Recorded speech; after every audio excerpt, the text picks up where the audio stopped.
Hey, good morning, good afternoon, or good evening, whatever time of day it is in your world. Hey, this is Rick Kaufman with the Kels Group, aka the Drowning Warriors, and we are coming to you with another weekly spotlight. We'll be talking with Robin Heller of SEASTARS Aquatics out of Pensacola, Florida. She'll be sharing her passion, how she works with minorities and underprivileged children, but also special needs children, teaching them how to swim and moving them into competitive swimming. It's going to be an action pack, or actually a very informational program today. So with that being said, I want to also shout out and show a little bit of love to some of our Drowning Warrior champions, such as the Wave System. You can check them out at their website at www.wavedds.com. I've always said that drowning detection, if it was around 25 years ago, like what the Wave offers, my daughter would still be here today. But with that being said, it's important to understand it doesn't replace all layers of protection, doesn't replace lifeguards, the ability to learn to swim and start early and just having those skills. Because also, if my daughter would have had those skills, she would be here today. It's important to note that. But also want to throw out some love to some previous episodes. Tim Coleman with Fluid Designs Concepts. Yes, I said that right. Fluid Designs Concepts. And talked about water quality, pool maintenance, and water safety. Also, Journey Amos. She is with the city of Baytown, Texas, Pirates Bay Water Park, and talking about culture of safety and lifeguards and what all they go through at water parks. Also, Connie Melman. Connie Melman is a swim instructor, also a certified life coach. When we are stressed out and we work in this water safety community and we deal with problems and issues that come up all the time, and sometimes we just lose focus. But the other thing is bad things happen to good people, such as my daughter's drowning 25 years ago, and how do you get back on track? So with that being said, you want to stay tuned for this episode, and we are going to go ahead and cue the music. I've got my coffee. Make sure you get your favorite drink, your beverage, whatever. If you're driving down the road, don't worry about it. We have all the important show notes and links and everything you need to have over at thekelsgroup.com/podcast. Okay. With that being said, we will check you. Well, let's just go ahead and cue the music. So go ahead, take it away, Mr. Maestro Man. I don't think we have a maestro, but anyways, here we go. Hello, I'm Rick Kaufman. I'm part of a new breed of people. We call ourselves the Drowning Warriors. We have a voice for those who no longer have a voice, and for those that do have a voice, we project it as loud as we can, because what we know can and does save lives. We wage war every day with people that just don't believe that it can happen to them. We must do things differently. We take massive action as a team. We must do things smarter. We must also be effective with our message from day one.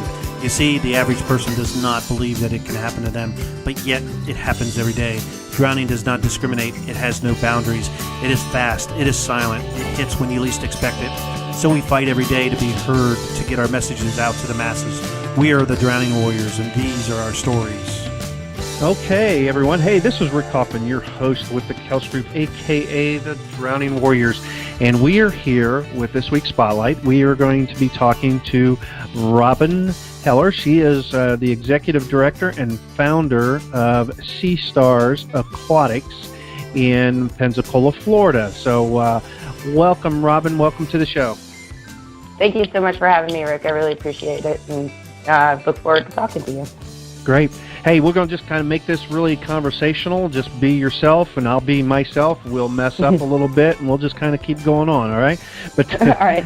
We're real people. That's as long as everybody knows. We're not like robots. What we do every day. But, Robin, why don't you just tell our listeners a little bit about, how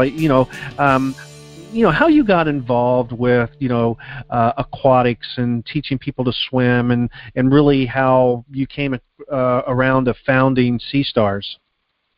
All right. Well, I started swimming when I was 5 years old. I started swimming competitively when I was 5 years old in 1985 in Atlanta, and they had really good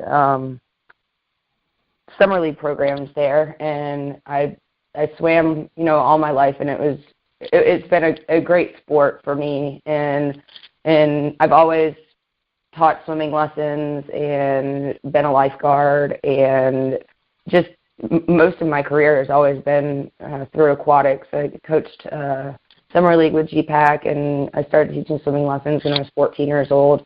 And I went to Florida State for college, and I met my now husband. He was a swim lesson coordinator for Tallahassee Swim School, and we both coached for area Tallahassee Aquatic Club under Terry Mall.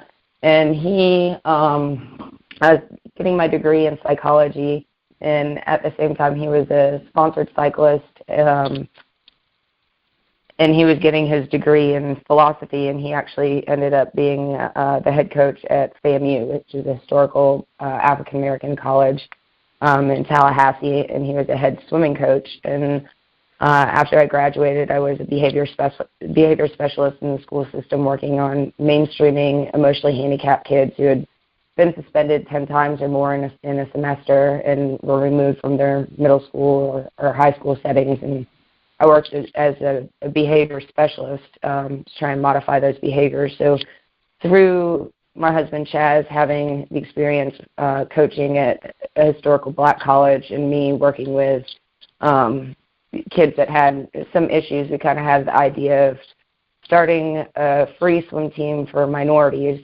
And we were the fastest nonprofit approved in 2004, and he had experience working with Special Olympics. And Terry Mall, the head coach of ATTAC, he had a Down syndrome sister, and so he was really passionate about the special needs population. And so we incorporated that into our 501c3 status. So SEASTARS is the fastest nonprofit approved in the state of Florida in May of 2004, and we had to find a place to start the program, and we decided to bring it to Pensacola because of the poverty in the water. And the special needs aspect of the team really kept us going for the first few years because it took a lot of really trying to get the minority population to understand, swimming could be a year-round sport.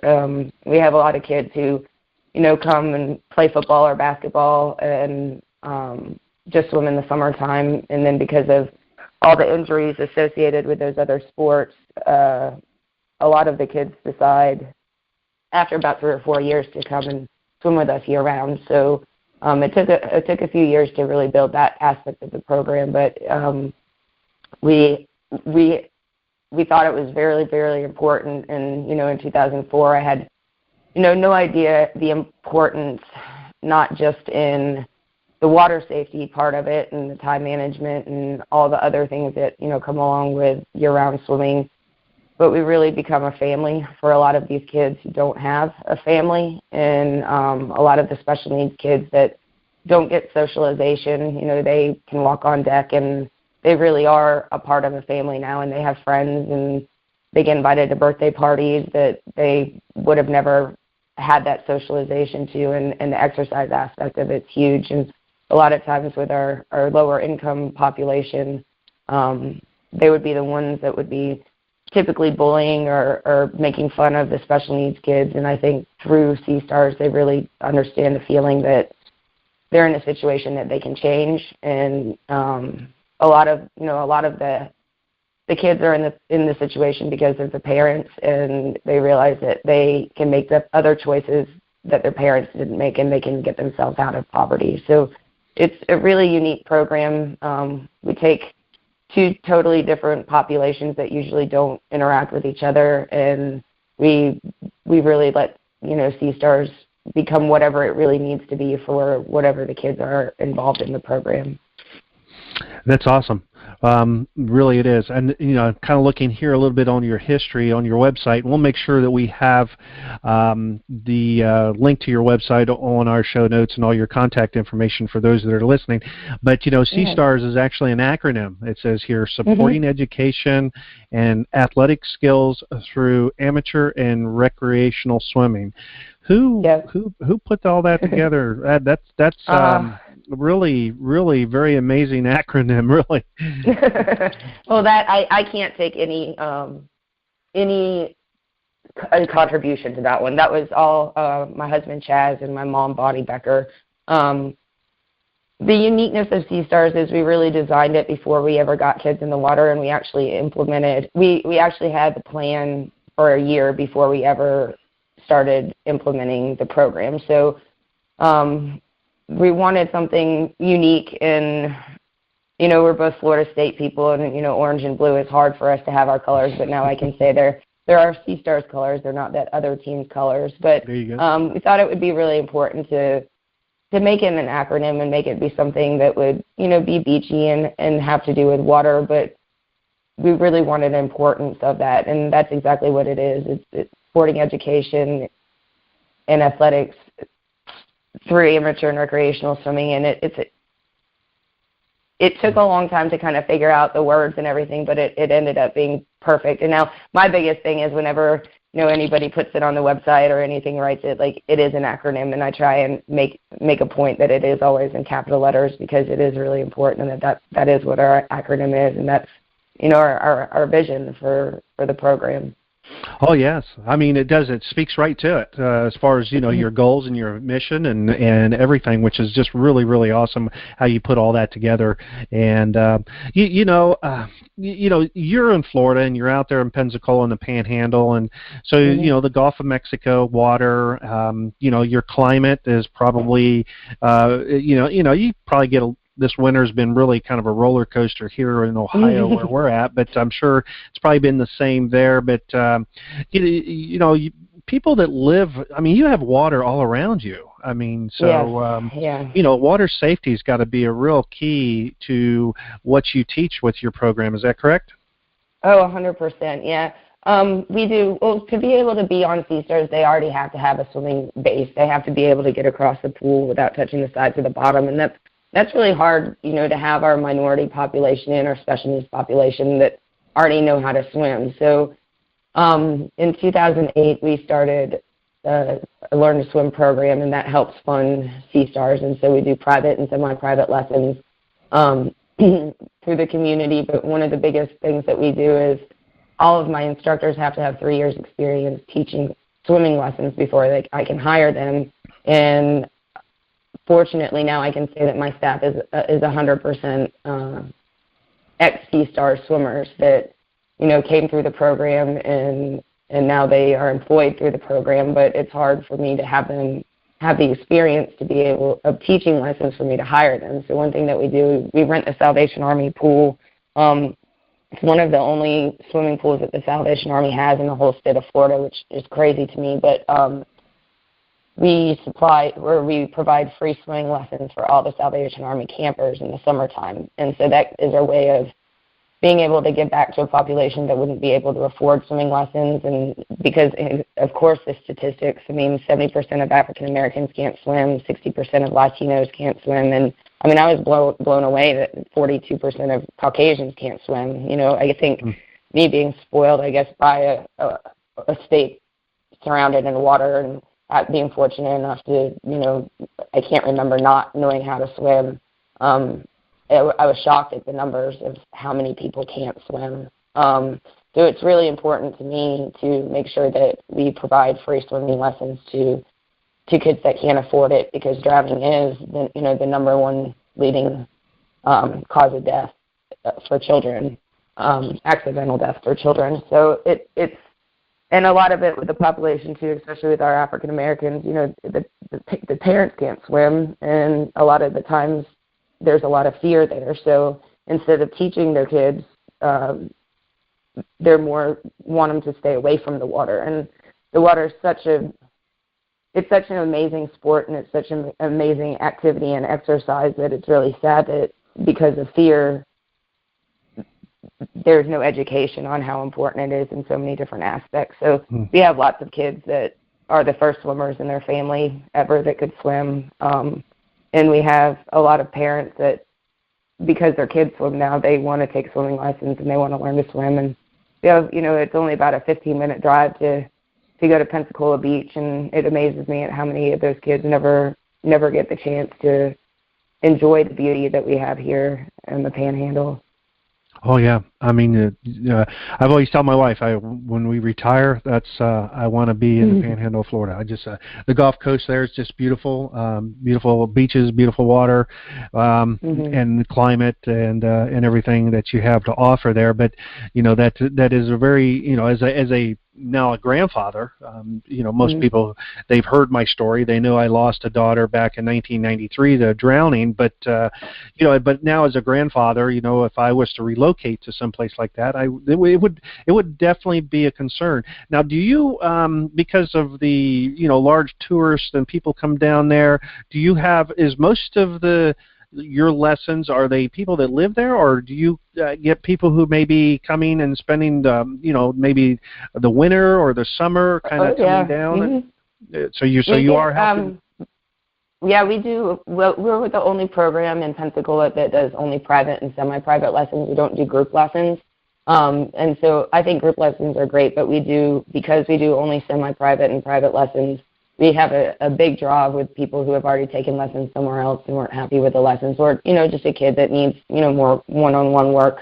But when we started swimming lessons, we thought that it would just be the Pensacola and Gulf Breeze, like Santa Rosa, Escambia County areas, and it was really surprising to me that we do get quite a lot of people who come down, vacation, have a week vacation, but then want their kids something to do. And so we do have a lot of people that come all over the country, come down on vacation for a week, and during the week they take, a set of lessons for us. And we have people who come down every year, and that's part of the vacation, is coming and taking swimming lessons with us.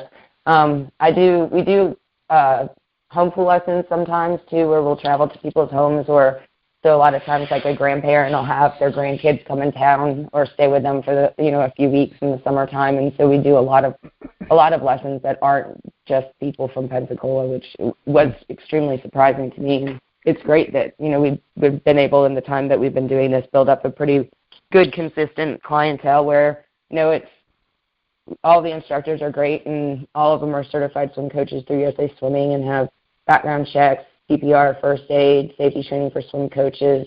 All of my swim lesson instructors are also certified coaches through USA Swimming, so they have to understand the water and really know how to work with the kids. So it's really cool, and it becomes part of the vacation that, hey, we're going to go see Grandma and Grandpa, and I get to go see Miss Marissa or Coach Robin and see the swim lesson instructors that they've had over the years. It's pretty cool. That would be, especially being now that a lot of your coaches and instructors and that are teaching lessons are really kind of, I guess you could say they're homegrown instructors, mm-hmm. because they've come through your program, which I think is really a great testament to what you're doing, and that you've been around for this long to be able to say that. Number one, that's a win right there. If we were to be speaking to, if any of our listeners may have a relatively new program, whether or not they're in your backyard, or maybe they're on the West Coast, East Coast, or maybe they're in another country. You had said something earlier that really, I think, is very key to your success, is that you had this idea, and you really built the program and designed the program before you really launched your program. A lot of times I think people get involved in water safety, drowning prevention. They get involved in certain areas, and they have a tendency to put the cart before the horse. And I'm really bad at that myself. And it's like you get an idea and you just jump in and do it, and then you try to figure things out along the way. But when you're really talking, your program and with aquatics, and I see a lot of it seems like the aquatics, as far as swim instructors and people like yourself who've really started as a very young person, and these are the ones that I find that I believe that are the most professional, are the ones that have been involved since the beginning. But at the same time, it's they're very, very passionate, because most of them don't do it for the money. It's because they realize, just like you said, you're giving back to the community. You're doing, you have a scholarship program. You are helping a segment of the population that probably otherwise would never have the opportunity, that in being your location around water, that are at the greatest risk. Well, everybody's at risk of drowning just by being in the water, but you take a demographic of people and that just don't have that ability, either because of their location, their background. What is 88% of drownings occur under adult supervision. And so when you're saying that, in many people I talk to tell me that it's a very what's the word? It's not hereditary. It's when mom and dad they don't know how to swim, the children don't. There's a word. It's just left me all of a sudden. But it's, like if mom and dad don't know how to swim, then they don't really take the children to learn how to swim. Because they generally don't frequent water. I mean, even like you said, you're 15 minutes away from a beach, and they just don't take in the beauty. They don't, because it's probably some of that might be the fear, or just not, just saying, hey, well, we just don't go to the water. We sink like rocks, or we, Yes. or whatever. So that's a really great testament, and that you put out there. So if anybody's listening, hopefully you took notes on that, because I think that speaks to your success of why you're doing what you're doing. What other, I know you have a swim team and you've got some lessons, and we'll get into some of that here in just a minute, but, as far as you were talking, partnership with the Salvation, what was it? Was it a Salvation Army or? Yeah, we rent the Salvation Army facility. I want to ask you a question about that, and whether or not, you might be able to give me a little bit of information on it. Because I've had a few people reach out to me via messages or a phone call that are looking to begin, they've been instructing or they've been in corporate America and they're wanting to come back and they want to just do some things,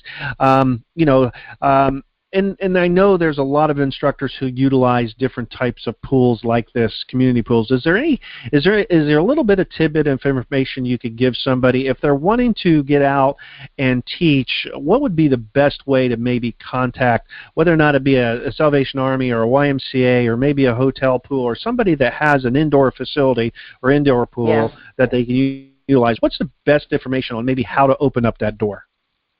Well, that's one of the hardest things, especially with USA Swimming, that we hear all the time is, there's so many pools closing. It's expensive to run pools. Instead of renovating pools, a lot of times, unfortunately, they get,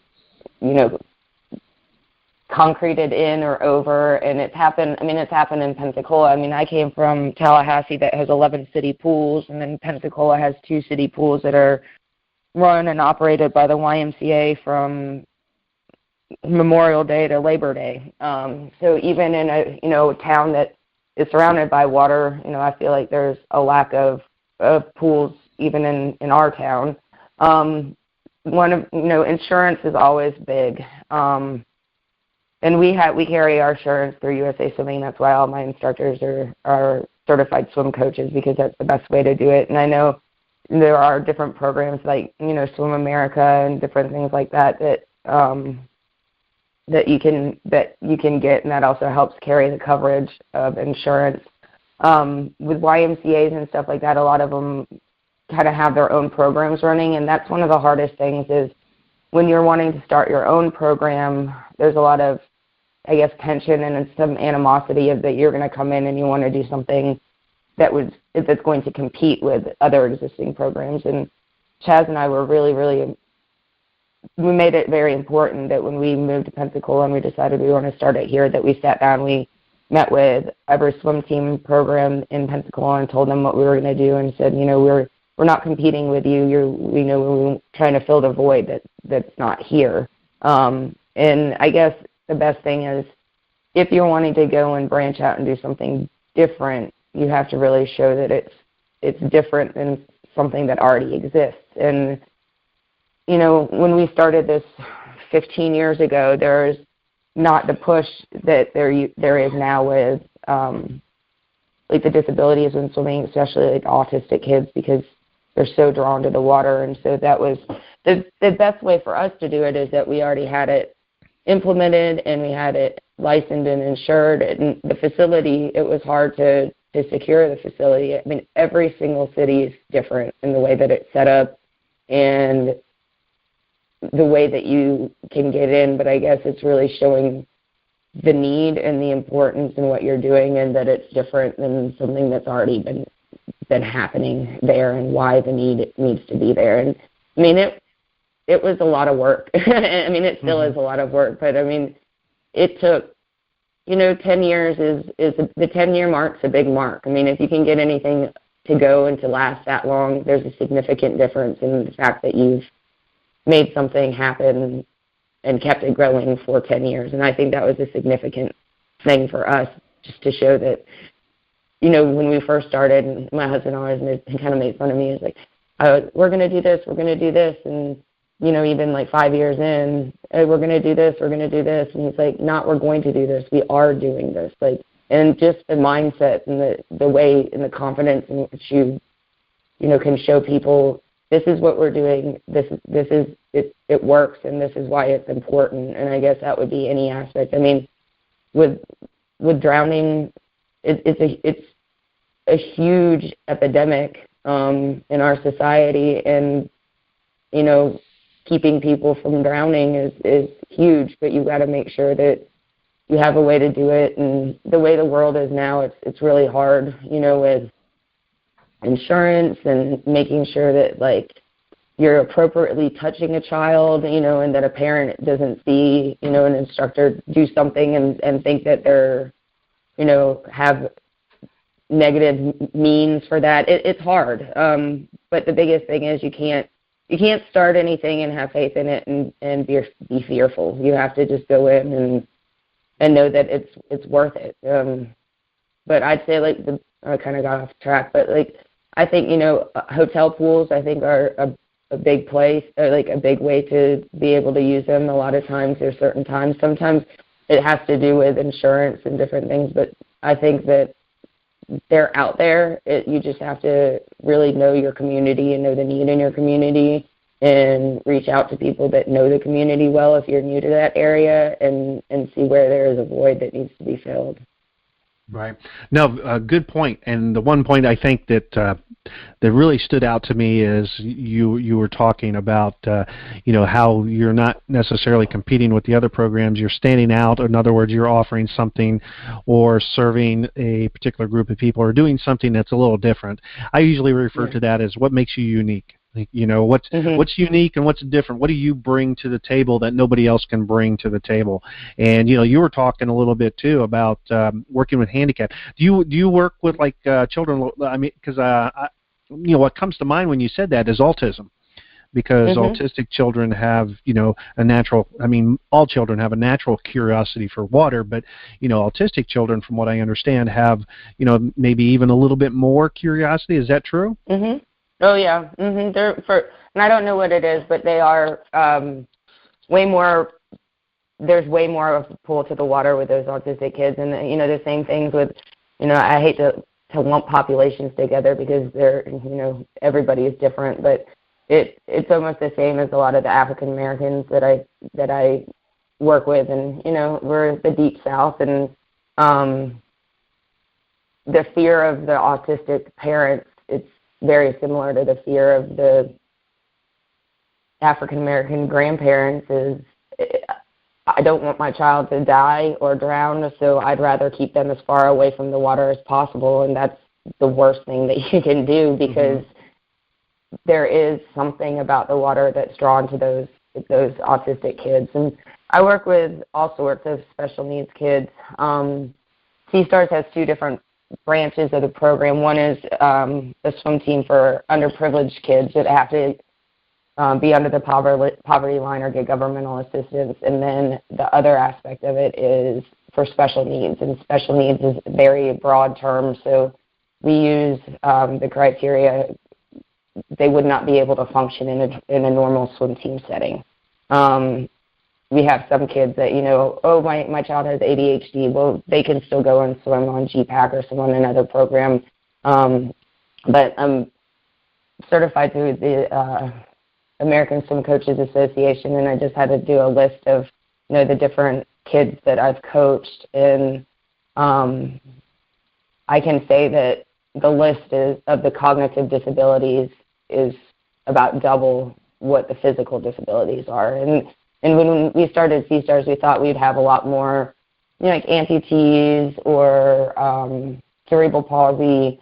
And I've worked with kids with, I have a list in front of me, but like epilepsy, seizure disorders, amputation, cerebral palsy, worked with deaf kids, blind children, spina bifida. But then with the cognitive ones, so many different cognitive defects, autism, Down syndrome.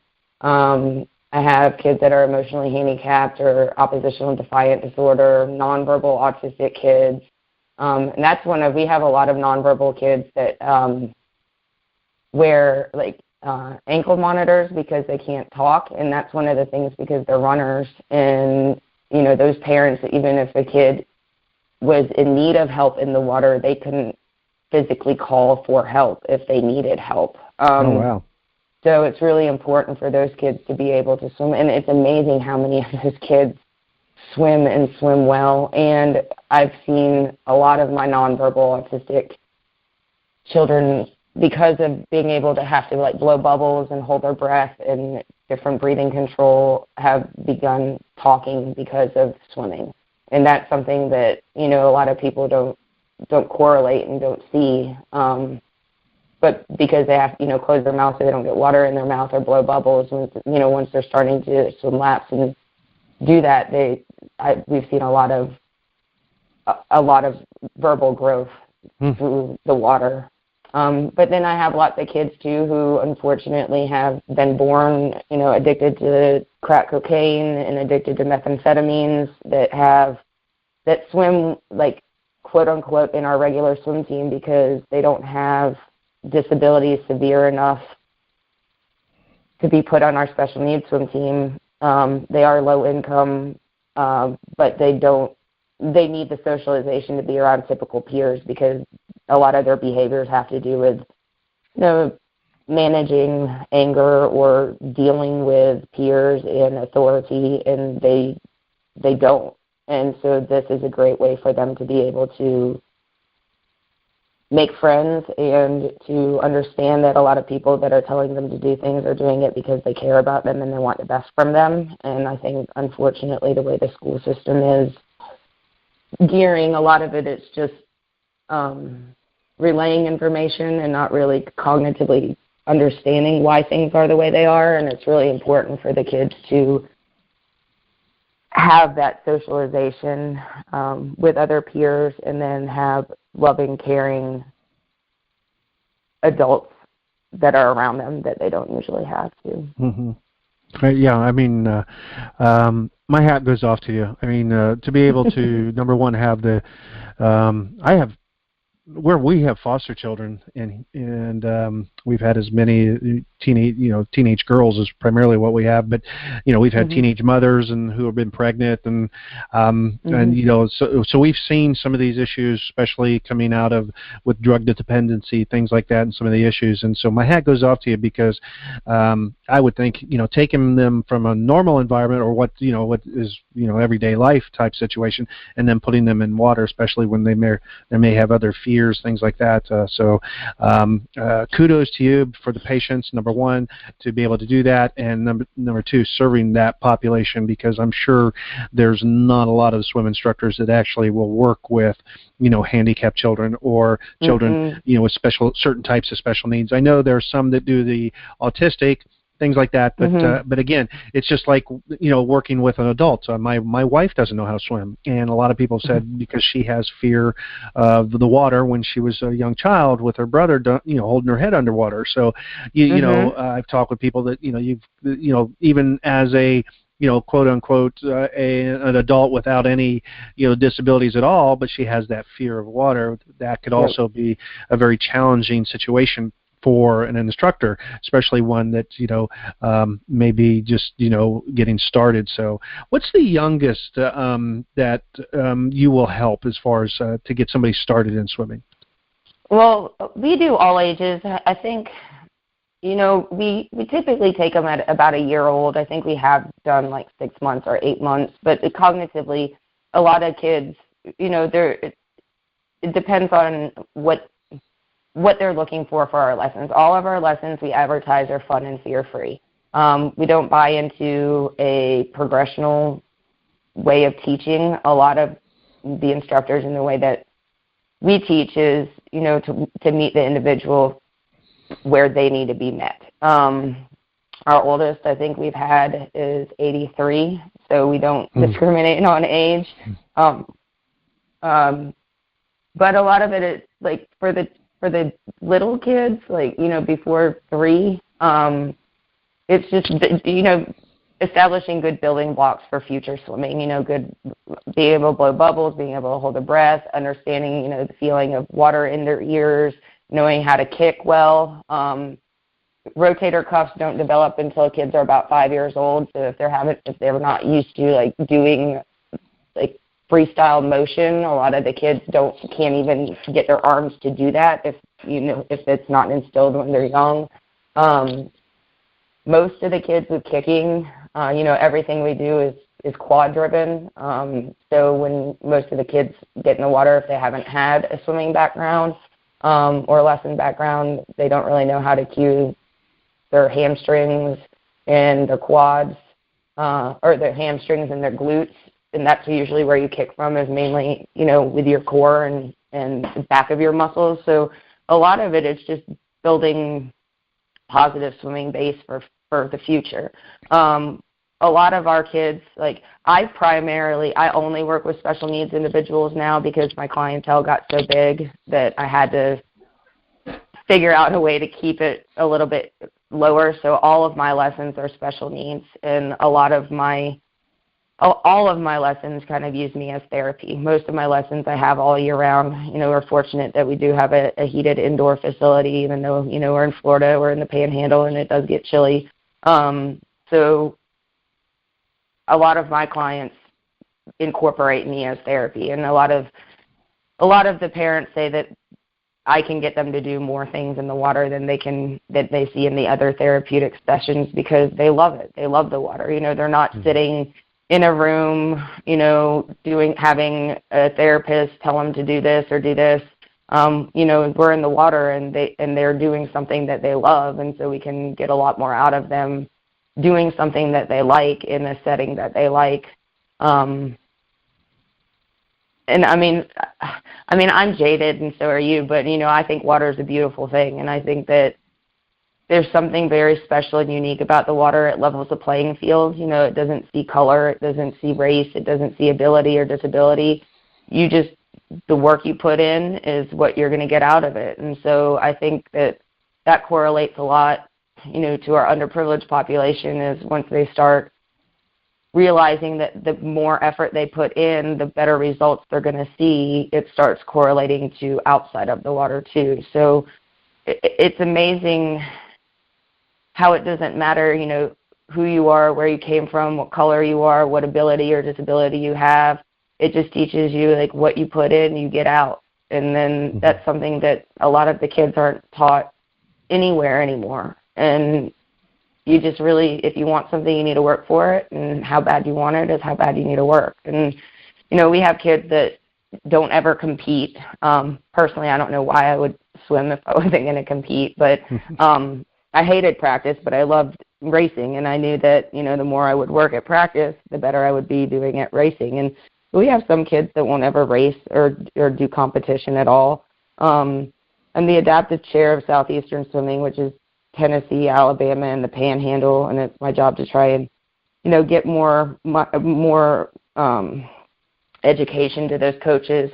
But a lot of the coaches, they look at me just like you said before. They're like, I don't know how you do it. I don't know why you do it, but I love it. There's lots of hard days, and there's things that, I can tell stories all day long about amazing, wonderful things that have happened, but I could probably sit and say the same about horrible things, and sad things that happen. But a lot of it, you have to know that you're making a difference, and you got to know that it's really worth it for those kids and what they get out of it. And I know every kid that steps on my deck is going to be a better person through the sport of swimming. Oh, most definitely. Not only that, it has to be a real joy when you take a child who when they don't know how to swim, and then they actually are able to perform, maybe be able to hold their breath, come up, and maybe, be able to swim just 5 feet. And because I've seen videos, and the smile and the confidence, it has to be a huge confidence boost, especially for, say, minority children or even children with disabilities. I would say from a confidence level, you're instilling so much more confidence in them to go out into the real world to say, hey, if I can do this, then there's really nothing that I can't do. I have one boy, I could tell stories all day long, but I have a boy named Evan. He's 9, and he's autistic, but he's crazy off the charts gifted. He has unlimited energy, and I think about 4 years ago, he was asked not to come back to school the last 2 months of school because he was kicking holes in the walls and he was, a behavioral nightmare. Now he's swimming long course meets, he's swimming short course meets, he's swimming with the regular kids. We do like goal sets on Fridays, and he told me yesterday, or at goal sets on Friday, he was like, Coach Robin, I'm not going to play with the pull buoys anymore because I think it distracts me and the other swimmers. And so there's so many things that, he's gotten off, like he has no more therapy until he's a teenager.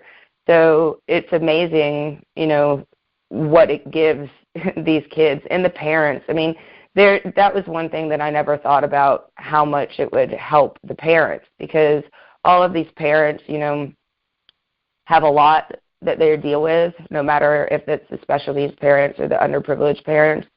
But they care and they try their best, and to be able to, just give their children to us and not have to be holding their hand and, be around with them, even during practice, and to have them sit on the deck and talk to each other and have the camaraderie that they can sit and they can talk about, what happened for that day. I mean, little things that I never really would have thought about, like, and a lot of these kids don't change themselves. Well, on our pool deck, the boys, they go into the bathroom, the moms hand them their clothes, and they go in and they, practice getting dressed by themselves. Some of them thought mom has to put shampoo on their head and say, go in there and, rinse yourself off. But it's really cool the way that it gives them independence and lets them start to be independent. Because a lot of the parents, especially special needs parents, they coddle, but they're mean well. They just don't know how independent their kids can be. And so it really helps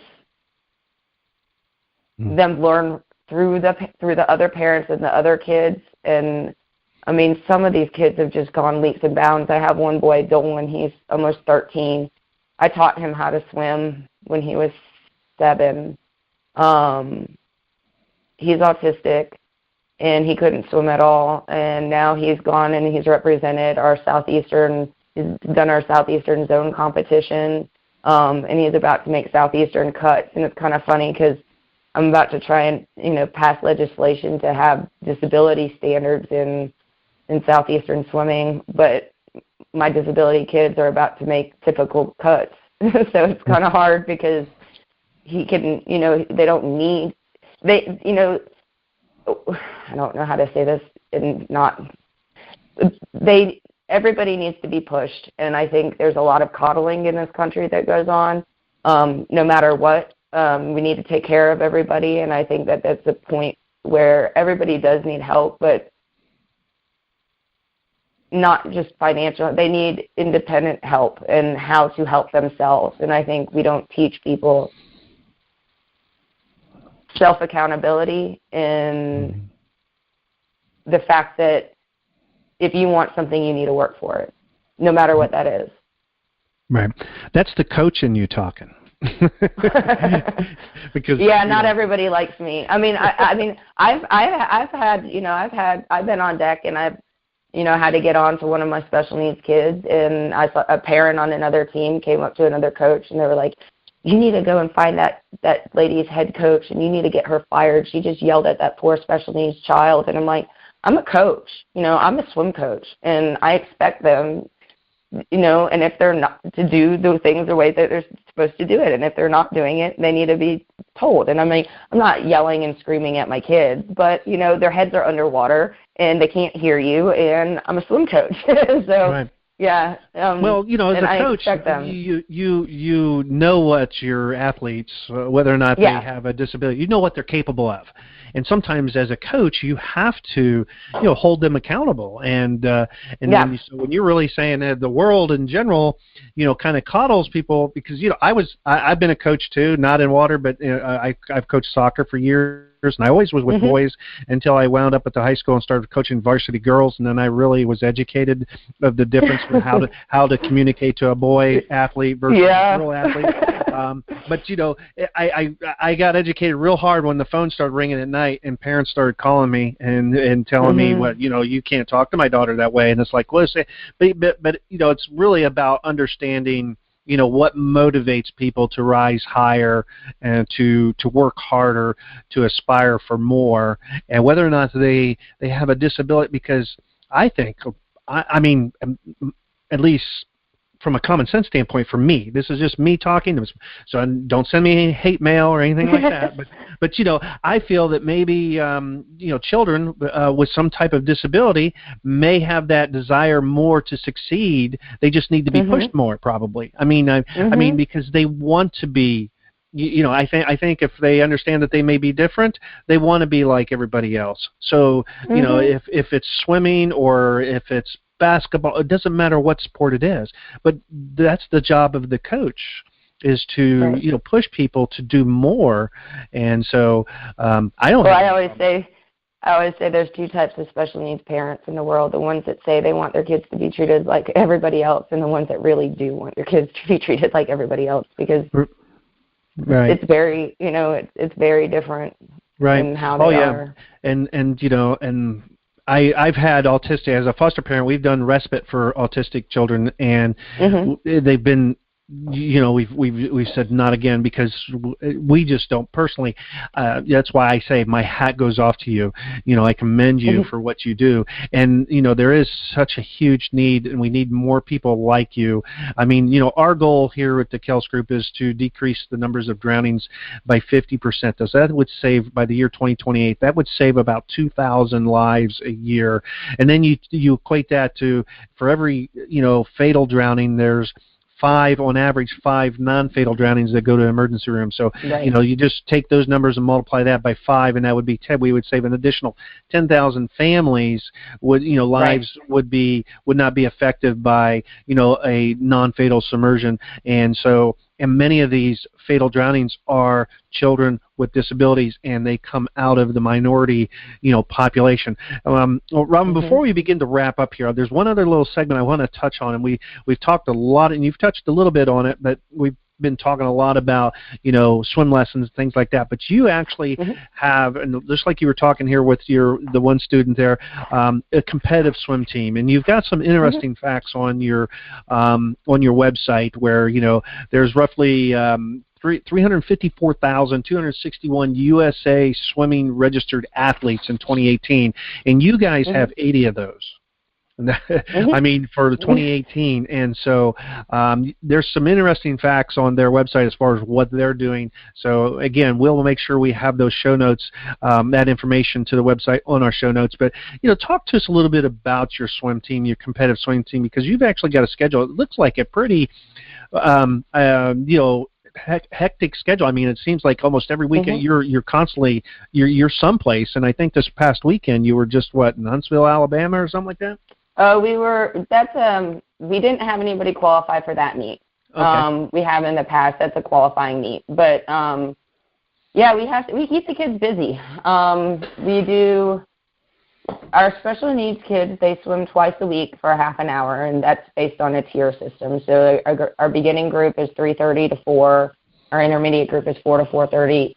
And then our advanced group is 4:30 to 5. So, and it's progressional, and it all has to do with their water ability.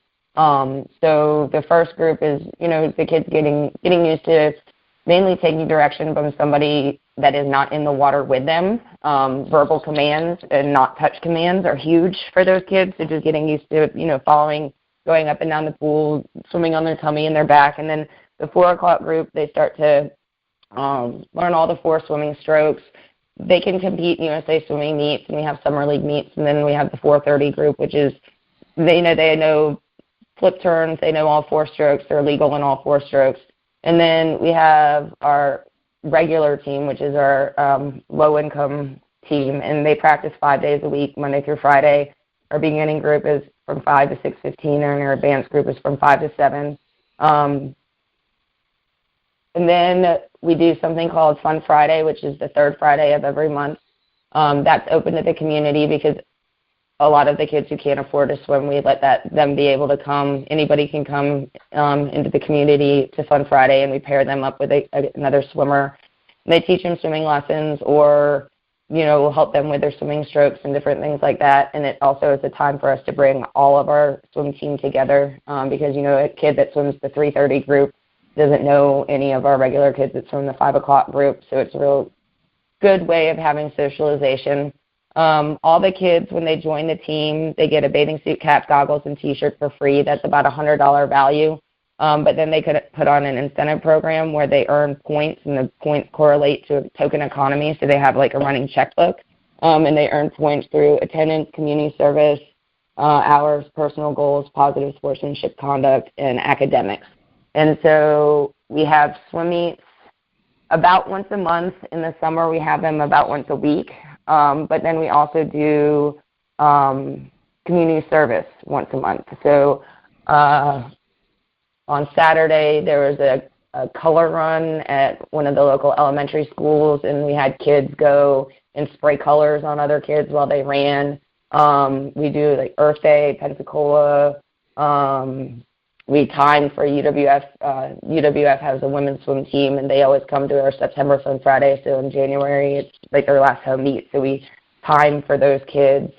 We do water stations for the Pensacola Marathon. We really try and get the kids out into the community because they really don't have a sense of community. All they know is, their house, their school, the bus stop. That's about all they get. So it really gets them, involved in their community a lot more. But yeah, the schedule, we usually have, at least during the month they swim, they swim every day. And then we usually have we have a Fun Friday, which is the third Friday of every month. And then we have another community service event, and then we have a swim meet. And then in the summertime, like I said, we have a swim meet about once a week. So we keep them busy. The busier they are, the less trouble they're going to get into. So it's really important to keep them off the streets. Unfortunately, a lot of them a lot of the underprivileged kids are very wise to drug use and selling drugs and different things like that. And so, it gets them out of their houses where they're exposed to that. And unfortunately, when they get old enough, that's probably what they're going to, end up doing if they're not doing something productive. And one of the things, too, is like swimming isn't a sport for everybody. And I've had lots of kids, that swim and then it's hard and they don't want to do it anymore. And I said, you don't have to swim, but you have to find something positive to fill your time with. So if you're going to quit, that's fine, but you need to tell me what you're going to do instead of swim, because you can't sit and play video games or, go roaming the streets, because that's not going to be conducive of something positive. So, a lot of it, we have protocol with how we treat everyone, but everyone is different. And so we really try and make it to meet each individual where they need to be met and what they need out of the program. Some of them come to practice, they swim hard every day, and they want to get faster, and they have goals of being in the Olympics. That's great. Some of them just don't want to be at their house. And, I've had to adapt different things. I have like a bag of protein bars in the office now because I've had kids that were swimming, and all of a sudden we are not swimming very well anymore. And when is the last time that you ate? And they're like, oh, well, I had breakfast at school at 8 o'clock. I'm like, well, it's 5:30. Like, you need to put some fuel in that body. Right. So we try and educate as much as we can with different things, but I think the way the world is now, everything's put into some like cookie cutter box. Like, this is how we treat this person. This is how we treat this population. Every single person's different, and every single person has something, a different background. And it doesn't matter what color you are. It doesn't matter what, disability you have. It doesn't matter what sex you are. People are people, and everybody should just be treated like a person with respect. And I think that this is a place where we teach that. And one thing that's funny that I never really thought of either is, we're kind of, we don't accept anyone who can pay to swim on our swim team. And I think that it would change the dynamics. And I think it makes my job a lot harder, in raising funds for the program and stuff like that. But there's a lot of people who want their kids to swim for us because of the values that we instill in the population. But we're kind of exclusive in the fact that we won't take anyone who can afford it, which it changes things a little bit. But I think I would have a hard time going back and coaching a quote unquote typical swim team after I've been doing this as long as I have, because right. A lot of people that think that they have problems or think that things are rough or hard, in perspective, like, they're really lucky. And I think a lot of people a lot of people don't realize how lucky and fortunate they really are. And I think it's really important to be thankful. And I'm thankful that I've had the opportunity to do this. And I'm crazy that I do it, but I love it. And every day, there's been tons of days that I've come home and, in tears, and this is so hard. And I came home, on Friday, and I just looked at my husband and I was like, I love my job. And I do. I love it. It's really important knowing that, making a difference for the kids that are there. And really it's not me, it's the program, and it's letting people be happy. And I think a lot of people get stuck in complaining or, not appreciating what they have. And I think that SEASTARS really, the kids that are in it really appreciate it. Yeah, well, very well said. I will, as we kind of wrap up here, just a couple key points here, though. On the website, you do have in your gallery, you've got some great videos and some educational information there. So we'll make sure that we have a link to that, so people can go view those videos also. And then one of the last things I want to say with what you were just talking about, and you know this, and so probably a lot of our listeners know this, when you love something as much as you love what you do, it's not work. It's really a passion. Yeah. And the other part of that is I had a coach share with me when I was in high school, and before I went on to play soccer in college and everything, but it was, he says, if I can teach you one thing that you can go out and teach somebody else, there's part of me that lives on through you, and so on and so forth. And so you're really building a legacy with what you're doing. You're taking part of you, your knowledge, your expertise, what you know, and your passion for what it is that you do, and you're instilling it in these kids, whether or not they stay 1 year, 2 years, 3 years, but somewhere, and I'm sure you've been doing this long enough to know that you've heard stories, you've got feedback, because now you have previous students who are now teaching, and those kids are teaching what you taught them. And so there's something that's living. It's actually alive, and it's living through what you're doing. So, I'm glad that we had an opportunity to meet, even though we haven't met in person. But, I would definitely love to follow up with you with a future show, and as you go along. So, Robin, if somebody wanted to reach out and get in touch with you, what's the best way for somebody to do that?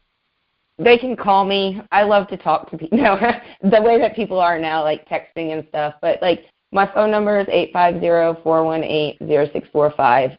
You can call me anytime. I have email. It's Robin, ROBIN, @SEASTARSAquatics.org. If I don't answer, I'm probably on deck.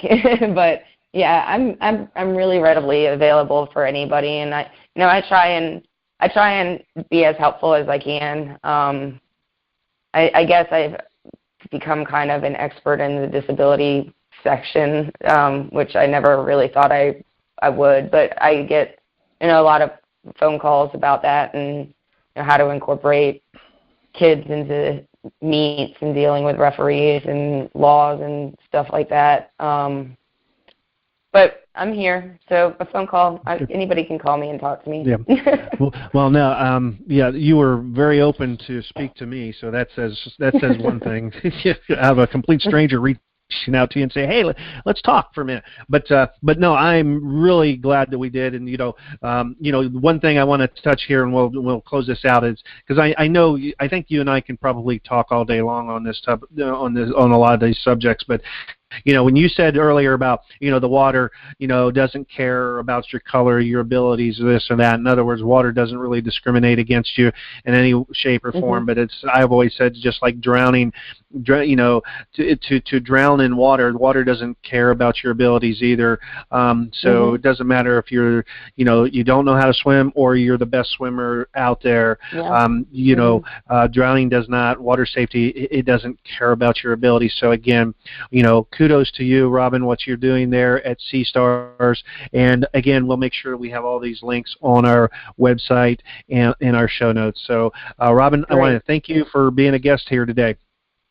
Thank you so much for having me, Rick. I really appreciate the time and for you to ask me. And, anything I can do to share what we do in good old Pensacola, Florida, and, getting some exposure to the program and the kids is helpful. But, I really appreciate you being able to give my story and, hopefully encourage anybody to keep on, following their dreams, because it's worth it. It's work. I mean, it's hard, but it's worth it. So don't give up. There's a payoff on the end. What you do. Yes. All righty. Hey, everyone. We'll see you guys all next week. All right, everyone. Hey, thank you for staying to the end of this episode. Hey, just to let you know that connect with Robin. We have all her social media links on our website and contact information over at our website at thekelsgroup.com /podcast. Make sure you check out or look for episode number 46. Also, go to Apple Podcasts and TuneIn Radio, Spotify, Google Podcasts. Make sure you get over those and rate our podcast. Share it. And give us thumbs up, give us 5 stars. Also, you can record a comment and send it to us. We just might play that on a future episode. Hey, next week's guest will be Brooke Bennett. She is a 3-time Olympic gold medalist swimmer with B&B Swim Schools. We're going to cover some topics such as starting young, also dry drowning. We're going to cover the myth around that. And swimming can make you better at other sports. And so don't want to miss that one. Make sure you subscribe to our podcast at thekelsgroup.com or your favorite listening channel. Other than that, you guys are awesome. Keep up the great work. We will see you guys next week.